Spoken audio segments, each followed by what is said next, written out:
На кој начин ги предупредувате граѓаните кога очекувате вакви услови? Дали сметате дека треба посебен систем да има за рано предувидување во соработка, да речеме, со ЦУК и со ДСЗ? Дали постои законска основа која го регулира ваквиот систем на предувидување? Говорам за испраќање, да речеме, на СМС пораки на неколку часа пред да се случи тоа до граѓаните, до јавноста, до сите. Целта на управата за хидрометеоролошки работи е што е можно порано и навремено и точно да го информираме целокупната држава. Конкретно сите ние наши информации ги доставуваме до Центарот за управување со кризи.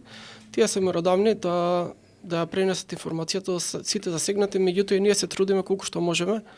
И ако ние сепак нашата работа е само да предвидиме, да кажеме што ќе се случи, преносот и дистрибуцијата на информацијата е преку Центарот за управување за кризи. Тие веќе почнаа со примена на СМС пораките, имавме такво едно тестирање. Тоа во некои земји функционира, кај нас сме уште на фаза на тестирање, нареден чекор е овие пораки да се праќат регионално. Конкретно имавме таква ситуација во Полошкиот регион. Многу прецизно предвидовме дека ќе заврне, дека ќе има излевање на улиците, дека ќе има тие одредени црни точки дека ќе бидат со вода и на тоа може да се предупреди.